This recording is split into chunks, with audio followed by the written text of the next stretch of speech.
Frères et sœurs, nous sommes ce matin pour nous mettre à l'écoute de la parole de Dieu. Nous croyons que c'est cette parole qui a tout créé et nous croyons que c'est cette parole qui nous sauve et que c'est vraiment une grande et belle chose que d'avoir un Dieu qui nous parle, qui veut nous parler aujourd'hui, à qui nous pouvons parler. Nous prenons le premier chant, nous louons notre Dieu avec le psaume 92.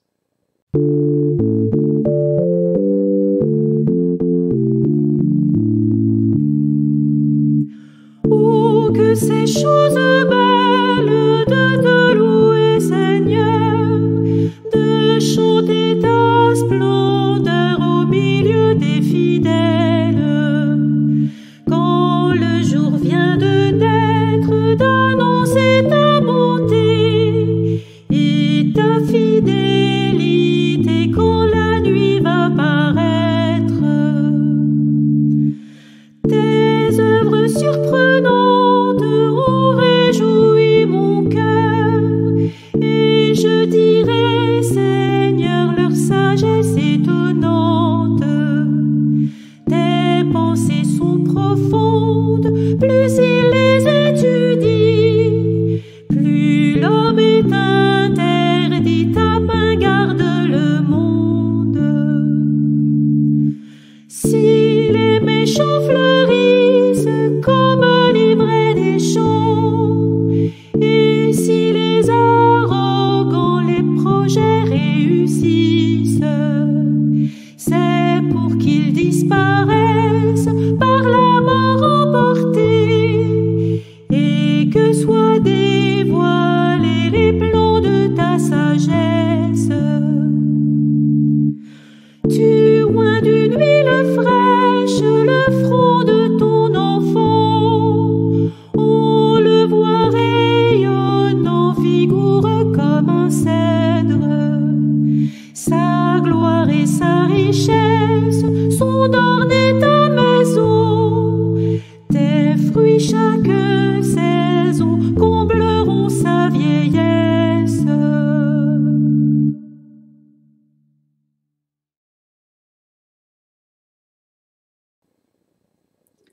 Merci Seigneur, notre Dieu, parce que tu nous parles encore aujourd'hui.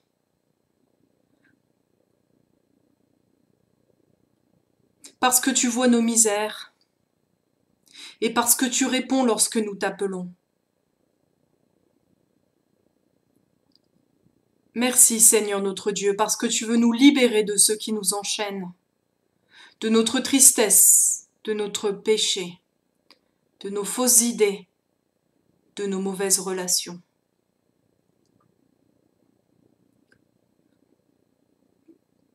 Merci Seigneur notre Dieu, parce que tu nous guides. Par ta parole, tu nous montres le bon chemin et tu nous donnes d'y avancer petit à petit, patiemment. Merci Seigneur Dieu, parce que tu as bien voulu être le Dieu de nos vies, Dieu avec nous, en Jésus-Christ. Amen.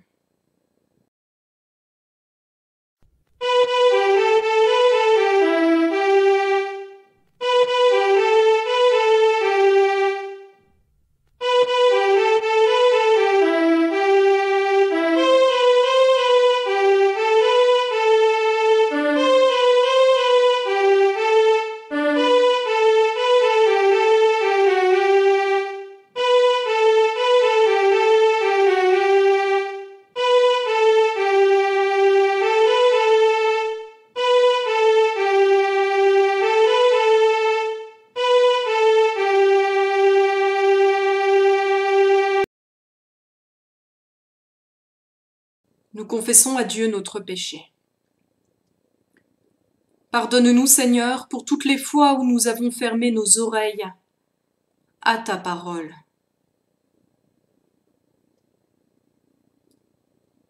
Pardon, Seigneur, pour toutes les fois où nous avons refusé ton aide pour nous débrouiller seuls.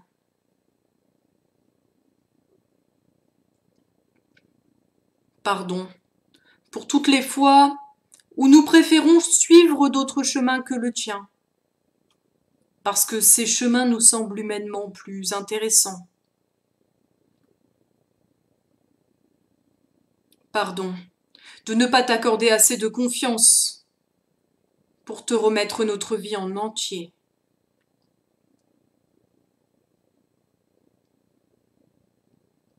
Oui, Seigneur, pour tout cela, nous voulons te demander pardon au nom de Jésus-Christ, notre Sauveur. Et nous te disons notre désir d'apprendre à suivre vraiment ton Fils Jésus-Christ, jour après jour. Amen.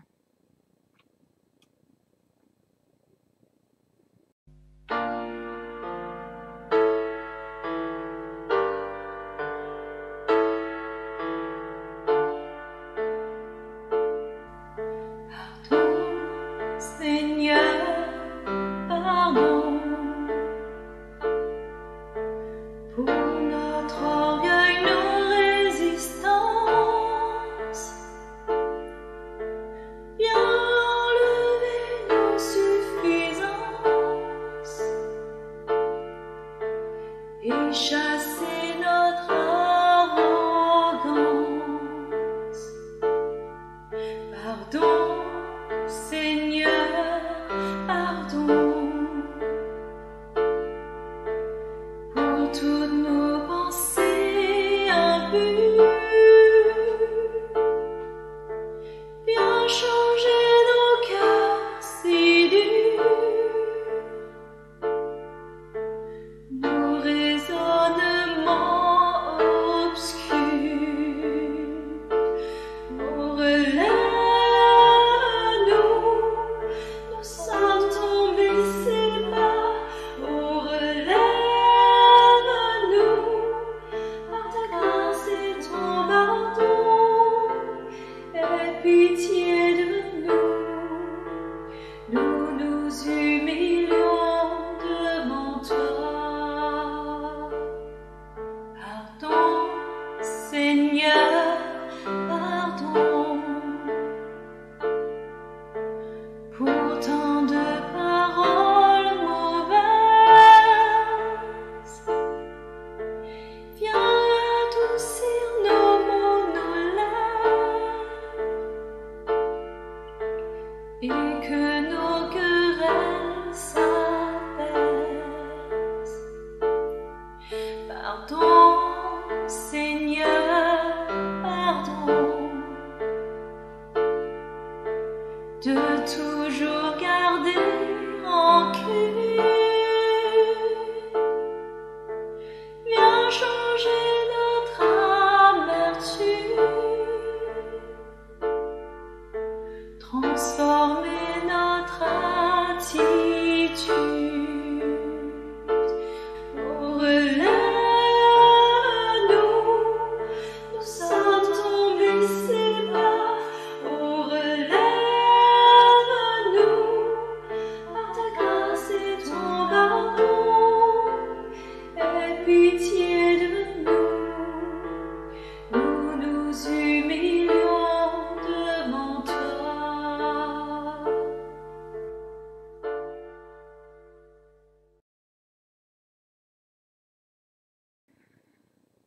Frères et sœurs, écoutons la bonne nouvelle de la grâce que Dieu nous fait en Jésus-Christ.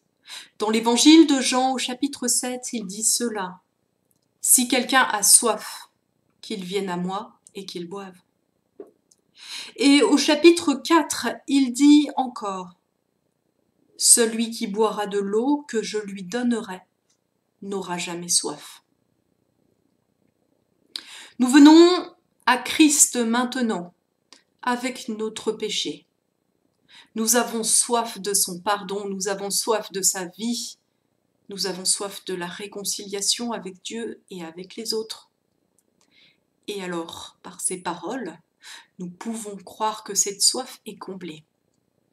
Au nom de Jésus-Christ, nous sommes pardonnés. Au nom de Jésus-Christ, nous avons accès à la vie éternelle, cette vie pleine, réconciliée avec Dieu, à jamais. Amen. C'est toi, Jésus, pain de vie, qui me nourrit jour par jour.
Nous cherchons la volonté de Dieu dans un avertissement qu'il adresse à son peuple par la bouche du prophète Jérémie. Nous trouvons ce passage au chapitre 2 du livre de Jérémie, les versets 11 à 13. C'est un passage qui avertit donc le peuple qui va chercher des idoles, qui croient en le faux Dieu, qui s'égare.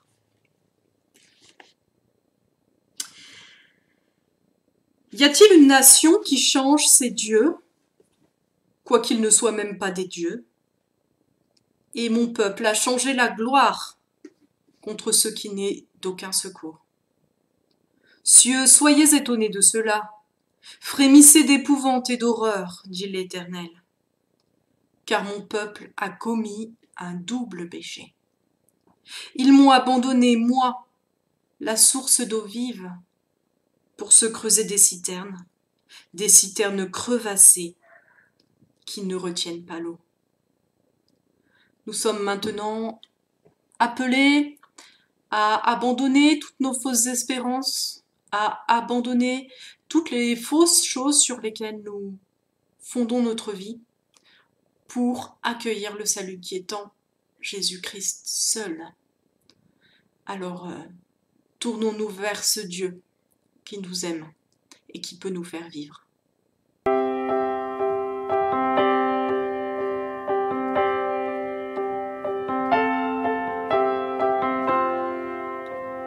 Viens, ne tarde plus, adore.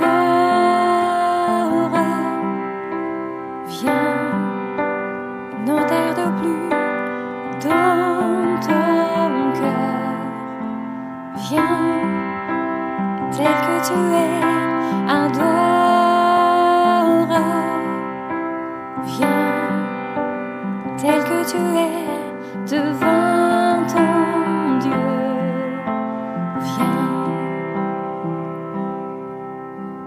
Un jour toute langue dira tu es Dieu, un jour tout genou fléchira, mais le vrai trésor est pour ceux qui t'ont choisi dès aujourd'hui.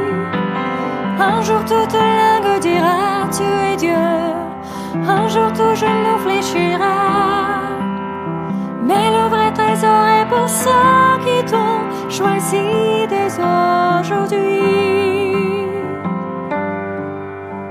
Viens, ne tarde plus, adore. Viens, ne tarde plus dans ton cœur. Viens, tel que tu es, adore. Viens, tel que tu es, devant ton Dieu. Viens. Un jour toute langue dira tu es Dieu, un jour tout genou fléchira, mais le vrai trésor est pour ceux qui t'ont choisi dès aujourd'hui.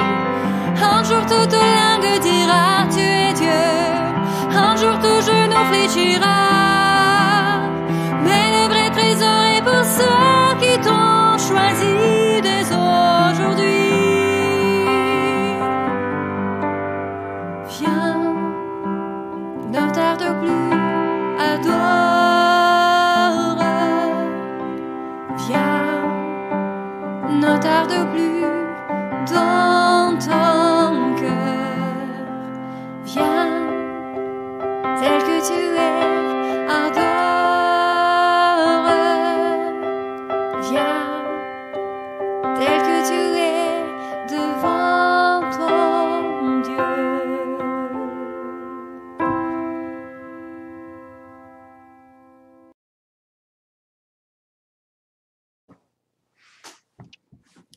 Je crois en Dieu, le Père Tout-Puissant, Créateur du ciel et de la terre.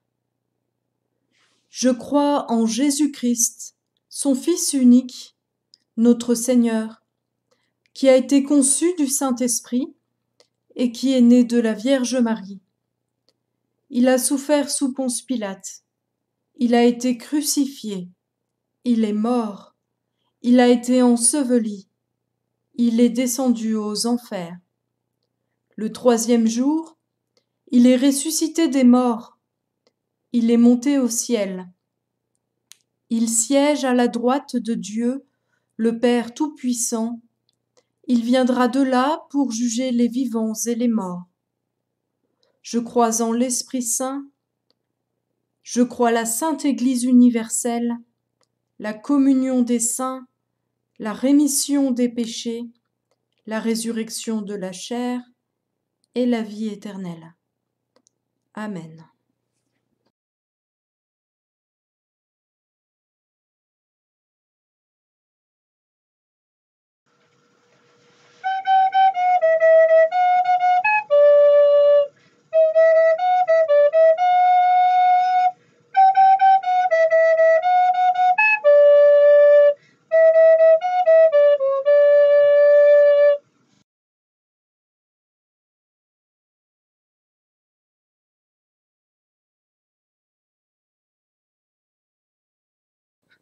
Seigneur notre Dieu, nous avons soif de toi, nous avons besoin de ta parole, cette parole qui restaure nos cœurs, ces paroles qui nous remplissent de vie.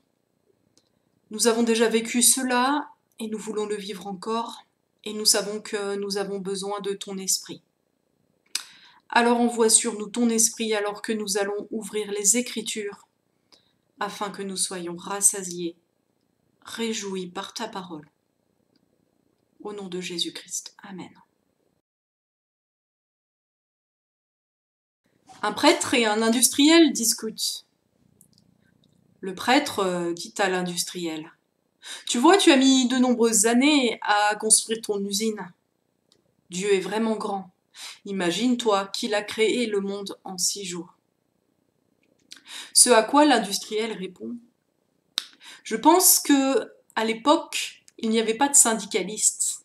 Parce que si ça avait été le cas, je pense que Dieu aurait mis 600 années à construire le monde. » Voilà une plaisanterie qui met quand même l'accent sur notre difficulté à recevoir la parole de Dieu, à accueillir son œuvre. Que nous soyons syndiqués ou que nous ne le soyons pas, il y a quelque chose en nous qui résiste à cette parole, qui pourtant crée, recrée, qui pourtant fait vivre. Alors c'est ce que nous verrons avec l'histoire du roi Josaphat. Josaphat, on en parle assez peu dans la Bible. C'est un roi de Juda qui est signalé comme un roi bon, un roi relativement fidèle. À son époque, en Israël, il y a le roi Joram, le fils d'Akab, qui lui est un roi infidèle. Et donc nous les voyons là, tous les deux, embarqués dans une entreprise militaire, et il y a la parole de Dieu qui s'adresse à eux comme il s'adresse toujours au peuple. Et nous verrons que cette parole n'est pas simple à recevoir et que même Josaphat, qui est plein de bonne volonté, qui désire faire la volonté de Dieu, a du mal à l'accueillir. Alors dans une première partie, nous verrons nos difficultés à accueillir la parole de Dieu dans nos vies. Et enfin, nous verrons pourquoi, quoi qu'il advienne, la parole de Dieu a la victoire. Et ce sera notre joie aujourd'hui. Nous écoutons Thomas nous raconter cette histoire qui n'est pas très simple, une histoire militaire comme il y en a plein d'autres dans la Bible. Nous l'écoutons et nous le remercions d'avoir bien voulu faire cette lecture. Merci Thomas. Je vais vous lire 2 Rois, chapitre 3, versets 4 à 27. Mécha, le roi de Moab, possédait des troupeaux. Il payait au roi d'Israël un tribut de 100 000 agneaux et de 100 000 béliers avec leur laine. À la mort d'Akab, le roi Moab se révolta contre le roi d'Israël. Le roi Joram sortit alors de Samarie et passa en revue toute l'armée d'Israël. Puis il se mit en marche et fit dire à Josaphat, le roi de Juda : « Le roi de Moab s'est révolté contre moi. Veux-tu venir avec moi pour combattre Moab ?» Josaphat répondit : « Je vais monter avec toi, toi et moi, ton peuple et le mien, tes chevaux et les miens. Il n'y aura aucune différence. » Il ajouta : « Par quel chemin allons-nous monter ? Yoram dit, par le désert d'Édom. Les rois d'Israël, de Juda et d'Édom partirent. Après 7 jours de marche, ils manquèrent d'eau pour l'armée et pour les bêtes de somme qui la suivaient. Alors le roi d'Israël dit, quel malheur! L'Éternel a appelé les 3 rois que nous sommes pour les livrer entre les mains des Moabites. Mais Josaphat demanda, n'y a-t-il ici aucun prophète de l'Éternel pour que nous puissions le consulter? L'un des serviteurs du roi d'Israël répondit, il y a ici Élisée, le fils de Saphat, qui était l'assistant d'Élie. Josaphat dit, la parole de l'Éternel est avec lui. Le roi d'Israël, Josaphat, et le roi d'Édom descendirent alors vers Élisée. Élisée dit au roi d'Israël, que veux-tu? Va trouver les prophètes de ton père et ceux de ta mère. Le roi d'Israël lui dit, non, car c'est l'Éternel qui a appelé les 3 rois que nous sommes pour les livrer entre les mains des Moabites. Élisée dit, l'Éternel, le maître de l'univers, dont je suis le serviteur, est vivant. Sans l'estime que j'ai pour Josaphat, le roi de Juda, je ne ferai aucune attention à toi, et je ne te regarderai même pas. Maintenant, amenez-moi un harpiste. Tandis que le harpiste jouait, la main de l'Éternel reposa sur Élisée. Et il annonça, voici ce que dit l'Éternel. Creusez des fosses dans cette vallée. En effet, voici ce que dit l'Éternel. Vous n'apercevrez pas de vent, et vous ne verrez pas de pluie. Mais cette vallée se remplira d'eau, et vous boirez, vous, vos troupeaux et votre bétail. Mais cela ne suffit pas aux yeux de l'Éternel. Il livrera les Moabites entre vos mains. Vous détruirez toutes leurs villes fortifiées et toutes leurs villes importantes. Vous abattrez tous leurs bons arbres, vous boucherez toutes leurs sources d'eau et vous gâterez tous leurs bons champs en y jetant des pierres. Or le matin, au moment de la présentation de l'offrande, l'eau arriva par le chemin d'Édom, et le pays fut rempli d'eau. Cependant, tous les Moabites avaient appris que les rois montaient pour les combattre. On convoqua donc tous ceux qui étaient aptes au service militaire, même ceux qui avaient dépassé l'âge, et ils se postèrent à la frontière. Ils se levèrent de bon matin, et, quand le soleil brilla sur l'eau, les Moabites virent en face d'eux l'eau rouge comme du sang. Ils dirent, « C'est du sang, les rois se sont certainement combattus à coups d'épée, et ils se sont entretués. Maintenant, Moabites, au pillage !» Lorsqu'ils arrivèrent vers le camp d'Israël, les Israélites se levèrent et frappèrent les Moabites, qui prirent la fuite devant eux. Les Israélites pénétrèrent dans le pays de Moab et battirent ce peuple. Ils démolirent les villes, ils jetèrent chacun des pierres dans tous les bons champs jusqu'à les en remplir. Ils bouchèrent toutes les sources d'eau et ils abattirent tous les bons arbres. Il ne resta plus que Kir-Harzéheth et ses pierres. Mais les soldats armés de frondes l'encerclèrent et l'abattirent. Voyant qu'ils avaient le dessous dans le combat, le roi de Moab prit avec lui 700 hommes armés d'épées pour se frayer un passage jusqu'au roi d'Édom, mais ils n'y parvinrent pas. Ils prirent alors son fils aîné, celui qui devait devenir roi à sa place, et l'offrit en holocauste sur la muraille. Les Israélites éprouvèrent alors un tel sentiment d'indignation qu'ils s'éloignèrent du roi de Moab et retournèrent dans leur pays.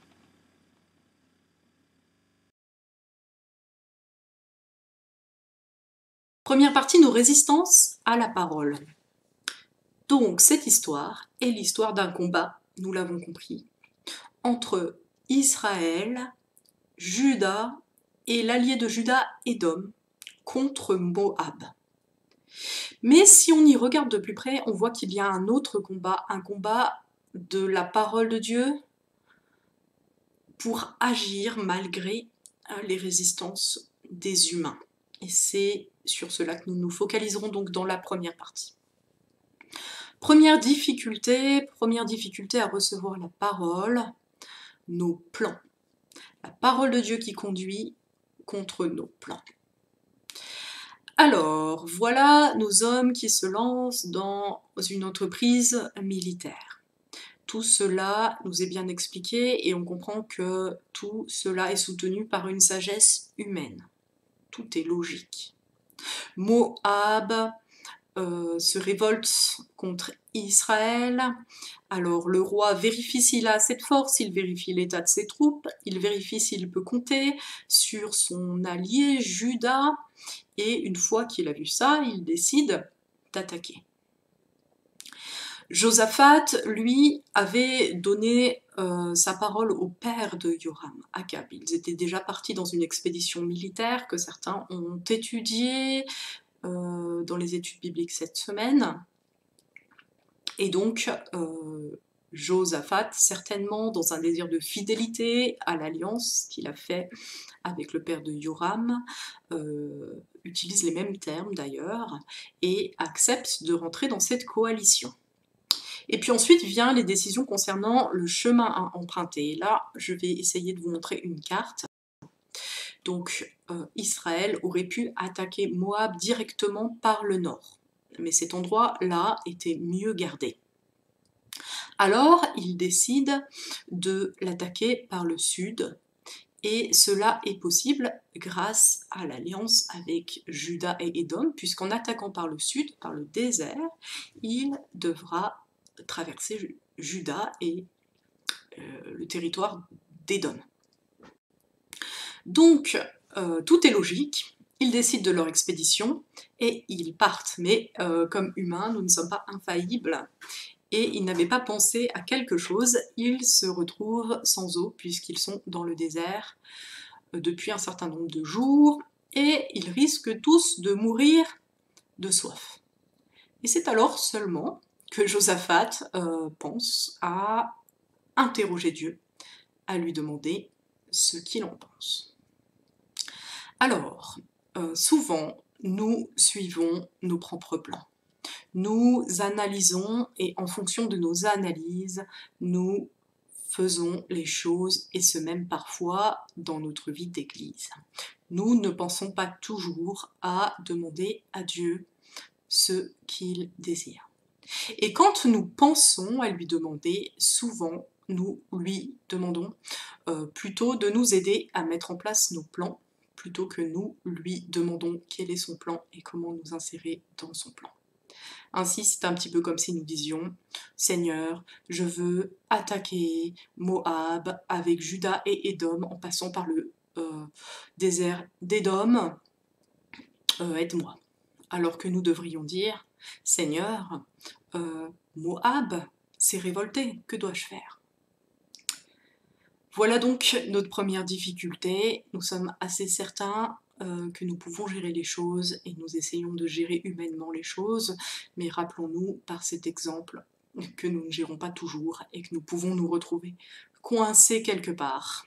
Et c'est alors bien souvent, peut-être un peu tard, que nous pensons à vraiment consulter Dieu quand nous sommes sans solution humaine.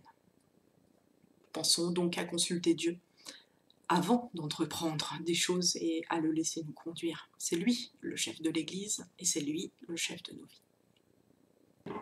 La parole de Dieu fait grâce, mais nous n'avons pas confiance. Là est la deuxième résistance que nous signale ce texte, une résistance difficile à lever.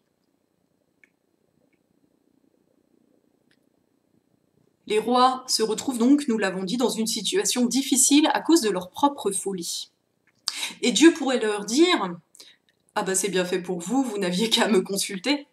Vous vous êtes vraiment mis dans l'embarras, maintenant débrouillez-vous puisque vous êtes des grands. » Mais au lieu de cela, nous apprenons par le prophète Élisée que Dieu a décidé de faire grâce, il a décidé d'envoyer de l'eau et il a décidé de donner une victoire. Et il vient sauver les humains qui l'appellent à l'endroit où ils se trouvent, et même s'ils se sont mis eux-mêmes dans des situations difficiles. Dieu est un Père et il veut nous sauver, même si nous nous égarons. Alors, voilà la difficulté, elle est très bien illustrée par Yoram et Josaphat. Yoram, lui, accuse Dieu. Il dit à 2 reprises, c'est Dieu qui nous a mis dans cette situation. En fait, c'est lui qui l'a mis dans cette situation. Mais probablement, il ne croit pas que Dieu peut le sauver. Il ne croit pas que Dieu est bon. Il ne croit pas que Dieu pardonne. Il ne croit pas que Dieu relève. Il croit que Dieu punit. Et alors, au lieu de demander pardon à Dieu, au lieu de se soumettre, au lieu de chercher son salut, il va accuser Dieu. Et cela est lié donc à un manque de confiance. Josaphat, lui, reconnaît probablement qu'il a mal agi, mais il croit que Dieu sauve, il croit que Dieu relève, et donc il va chercher sa parole, il va désirer sa parole qui fait vivre, et il va la recevoir. Alors nous aussi, demandons-nous, est-ce que nous croyons vraiment que Dieu sauve? Est-ce que nous croyons vraiment qu'il peut nous relever? Est-ce que nous croyons vraiment, oui, qu'il est un Dieu bon, vers qui nous pouvons aller, quoi que nous ayons fait? Si c'est le cas, nous n'aurons pas peur d'aller à lui, sincèrement, dans la repentance. Si ce n'est pas le cas, si nous voyons Dieu comme celui qui punit, eh ben, nous aurons vraiment du mal à assumer notre faute, et au lieu d'aller à Dieu dans la repentance, nous n'irons pas à lui et nous accuserons les autres, nous accuserons Dieu et nous accuserons ceux qui nous entourent peut-être, parce que nous ne croyons pas que la faute peut être ôtée, alors nous avons du mal à regarder la faute en face. Voilà donc ce qui fait obstacle à la parole de Dieu. Pour la désirer, nous faut croire que cette parole est bonne, que cette parole relève. La parole de Dieu résonne, et pourtant nous écoutons plus facilement nos émotions. Et nous voyons cela à 2 endroits du texte. Premièrement, regardons à la colère d'Élisée. Élisée est en colère, on le voit quand il voit Yoram, il lui dit « Qu'y a-t-il entre toi et moi ?» En effet, Yoram est le fils d'Akab qui a passé sa vie à persécuter Élie, qui était le maître d'Élisée. Et donc on comprend que Élisée ne puisse pas le voir, il ne le supporte pas, il est en colère. Et tant qu'il est en colère, on a l'impression qu'il ne peut pas vraiment entendre la voix de Dieu. Je crois que c'est le rôle ici de la musique.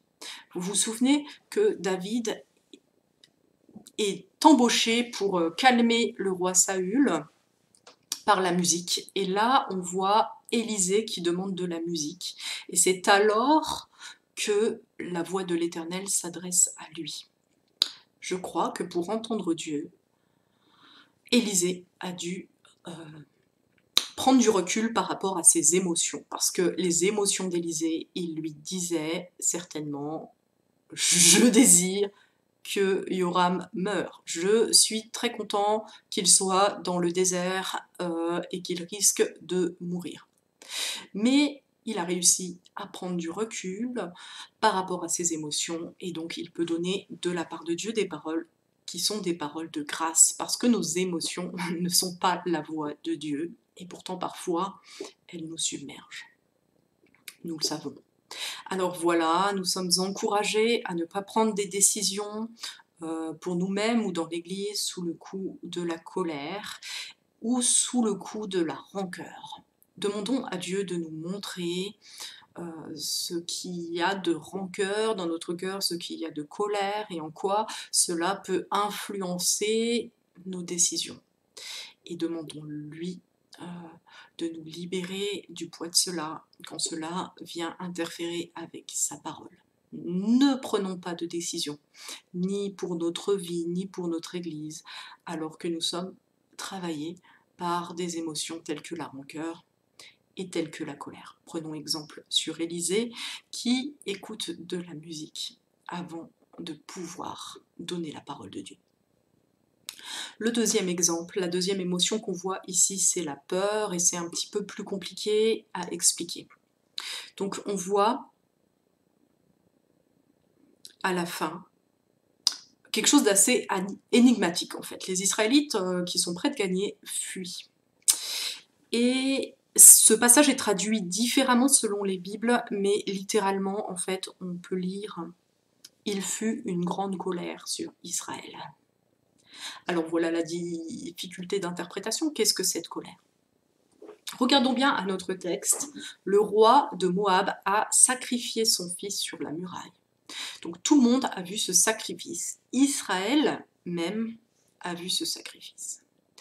Et à l'époque, on pensait que plus on donnait quelque chose de précieux à Dieu, au Dieu, plus ils faisaient ce qu'on leur demandait. Et bien sûr, les Israélites savent qu'il n'y a qu'un Dieu, le Dieu d'Israël, que les autres sont des idoles, et ils savent aussi que Dieu a interdit le sacrifice d'enfants. Mais pourtant, je pense qu'il y a un reste de superstition au fond de leur cœur qui font qu'ils ont peur. En fait. Ils se disent « mince, peut-être bien que ce faux Dieu, il va quand même répondre au roi de Moab, il va donc être très en colère contre nous, et on est foutus. » Et donc, il fuit. C'est un peu, peut-être, comme l'exemple d'un chrétien. Imaginons-nous, nous savons que Dieu a la puissance sur toutes les autres puissances, et nous savons qu'en Christ nous ne risquons rien, mais imaginons que quelqu'un nous menace de faire des rites vaudous sur nous, et ben même si on est chrétien, et même si on croit qu'en Christ on ne risque rien, que la parole nous le dit, et puis qu'intellectuellement on le sait, on peut avoir un peu peur quand même. Ça peut arriver, c'est pas bien, mais ça peut arriver. Et je pense que c'est ça qui se passe. Je pense que le peuple est saisi par une peur irrationnelle et il fuit. Et alors il n'obéit pas parce que Dieu avait donné Moab. Et donc finalement, les Israélites perdent parce qu'ils ont eu peur, ils ne vont pas jusqu'au bout, ils fuient et ils ne saisissent pas ce que Dieu leur avait donné. Alors voilà, demandons aussi à Dieu de nous montrer quelles sont les peurs qui font obstacle à la parole de Dieu parce qu'elles sont tellement fortes qu'on écoute nos peurs plutôt que Dieu. Et ne prenons pas de décision non plus basée sur la peur, demandons à Dieu de nous mettre devant nos peurs afin que nous puissions prendre du recul par rapport à elles et ne pas choisir de ne pas les entendre, mais d'entendre vraiment Dieu. Deuxième grande partie, la victoire de la parole. Alors je crois que nous pouvons aujourd'hui nous sentir peut-être un peu comme dans le désert. La perspective semble pour beaucoup boucher, alors qu'avant nous savions à peu près où nous allions, nous pouvons avoir l'impression que nous n'irions plus nulle part. Et là, nous sommes coincés au milieu de toutes sortes de plans, ceux qui disent qu'il faut faire comme ci, ceux qui disent qu'il faut faire comme ça. Nous pouvons avoir l'impression d'être un peu bouleversés aussi par toutes sortes d'émotions qui nous traversent. La peur, la colère, tout le monde est très énervé, on ne sait pas trop comment interpréter les choses. Et puis, il y a aussi peut-être le doute par rapport à Dieu. Qu'est-ce qu'il fait? Qu'est-ce qu'il veut faire? Il y a des personnes qui pensent toutes sortes de choses, il y a toutes sortes de théories. Et nous sommes là au milieu et nous demandons peut-être, est-ce qu'il y a un chemin? Est-ce qu'il y a une vérité? Est-ce que nous allons encore vivre? Et voilà que ce texte vient nous rassurer. Dieu adresse sa parole aujourd'hui, même dans le désert, même à ceux qui se sont trompés, il vient nous parler, il veut nous relever, il veut nous faire vivre. Alors Moab, ça représente ce qui nous empêche de vivre. Ça représente le péché, le mal et la mort finalement. Et nous pouvons nous demander si tout cela ne sera pas victorieux à la fin. Nous pouvons légitimement avoir des inquiétudes par rapport à ça. Et nous voyons pourtant que la parole à l'œuvre a le pouvoir. Alors là, il y a une défaite d'Israël. Mais nous savons que cette parole s'incarnera en Jésus. Cette parole est venue nous rejoindre jusque dans notre monde, et c'est une parole qui est le chemin, la vérité et la vie. Il y a un chemin, il y a une vérité, et cette vérité, ce chemin, nous ferons vivre. L'histoire, là, c'est une débâcle temporaire, mais elle ne sera pas permanente, et nous savons qu'attachés à Christ, nous vivrons. Comme dans cette histoire qui nous montre des fleuves qui permettent de s'abreuver, rien ne nous manquera jamais. Nous nous abreuverons aux sources de la vie. Et comme dans cette histoire, nous voyons les Israélites boucher les champs, fermer les sources, empêcher que les Moabites puissent continuer à vivre, nous croyons que Dieu a mis une limite au mal et qu'il ne sera pas vainqueur et que nous n'en sommes pas esclaves, nous ne sommes pas soumis à ce mal, nous sommes soumis à Christ. Et c'est là la très bonne nouvelle de ce texte. Alors c'est assez intéressant de voir que ce texte a un parallèle, une source historique vraiment, qui parle de cet épisode. Elle s'appelle la stèle de Mécha, et on peut la voir au Louvre. Elle est intéressante parce que c'est la première mention extra-biblique du nom de Dieu, les 4 lettres qui, en hébreu, désignent le nom de Dieu. Et sur cette stèle, en fait, Moab écrit qu'il a gagné la guerre grâce à son dieu Kémosh. C'est une stèle qui dit la victoire de Moab, une victoire dont il va tirer gloire. Mais nous savons que, bien sûr, ce n'est pas la victoire de Moab et ce n'est pas la victoire de Kémosh, parce que nous savons qu'en fait, malgré cette défaite, c'est Dieu qui a la victoire. C'est Dieu qui a la victoire, c'est lui le maître de l'histoire, et c'est pas parce que les hommes ne l'ont pas écouté, c'est pas parce que les hommes l'ont rejeté, qu'il ne vaincra pas. Jésus est venu sur la terre, il a été rejeté, il est mort, mais il a retrouvé la vie. Et avec lui, nous serons toujours en vie. Alors nous louons notre Dieu pour sa parole qui fait vivre, cette parole qui est victorieuse à jamais. Amen.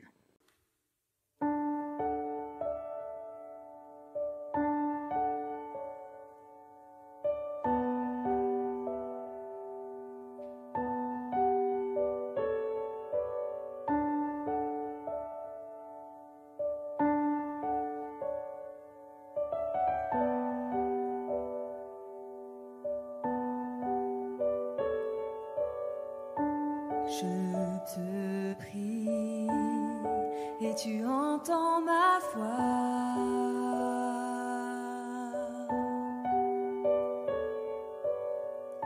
Je fléchis les genoux devant toi. J'ai besoin que tu traces un nouveau chemin. Tant besoin que tu sois mon puissant soutien. Tu es ma source, tu es mon bien.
reste Dieu dans mon désert.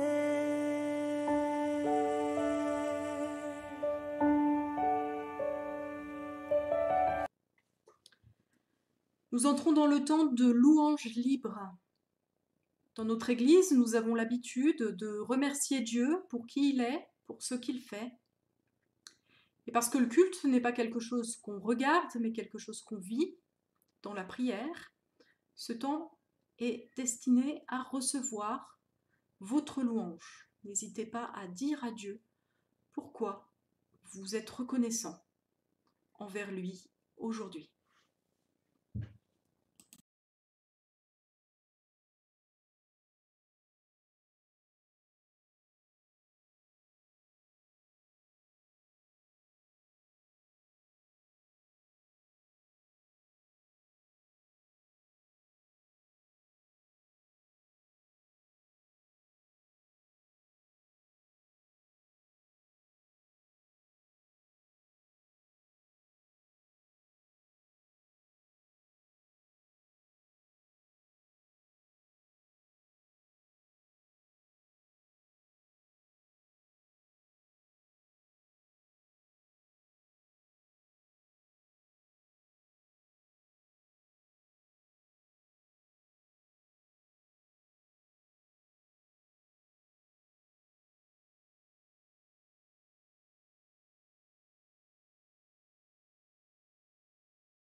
Maintenant, nous prenons notre temps d'intercession. Nous prions pour le monde. Nous prions pour ceux que nous aimons, pour ceux que nous n'aimons pas. Nous nous laissons conduire par le Saint-Esprit dans ce temps où chacun d'entre nous, devant son écran, peut présenter à Dieu des sujets qui le préoccupent.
Ainsi parle l'Éternel.